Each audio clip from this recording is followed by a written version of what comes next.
5 seconds. 5, 4, 3, 2, 1. Bigan, Ilocos Sur. Release.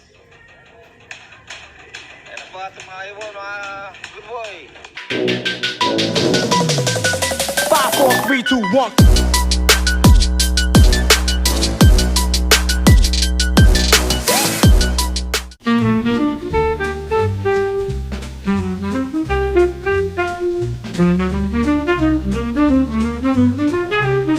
Warap-warap mga kalapatid, sa another day, another vlog, another abangan serye tayo dito sa Tarepal Vlog TV. For today's video, abangan nga natin si Leo sa Piplap Derby ng TGRC sa Bigan, Ilocos.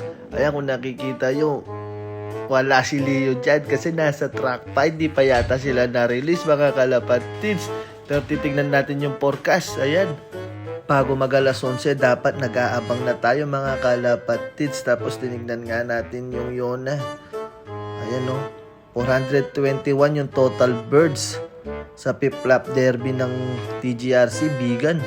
Tapos 11.04 mga kalapatids, may naklock na. Ayan, tiga magalang, tatlo sila mga kalapatids. Speedan ng 1097. Tapos yan, lumabas ako, nabigla ako. Nagmamadali ako, natataranta na ako mga kalapatids. Pagkita ko, nandiyan pala sa loob si Leo Hermans. Ayan na siya mga kalapatids, ikakaklak na natin to, tara! Tapos ayan, online clacking yan mga kalapatids, live yan. Yan o, toing! Ay, yung speed niya kalapatids, 1019. Diyos mio marimar, saya-saya ko dyan mga kalapatids. Tapos ayan si Leo, medyo mukhang pagod ng konti yung katawan, pero sandali makakapag-recover naman niya kalapatids. Ibibigay na natin sa kanya yung kanyang YP. Ayan yung YP niya kalapatids, pampagaan loob ni Leo, siyempre para sabik lagi siyang umuwi. Ayun o, nagbabarakuan na sila, naglabing-labing sila kagad mga kalapatids. Ayan, siyempre yan yung motivation niya mga kalapatids, yung asawa niya. Kaya umuwi siya, gusto niya yung asawa niya makita niya.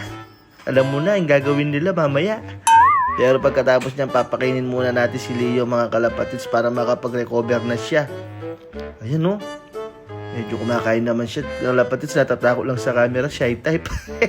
Sige, hanggang muna ngayon, babayu.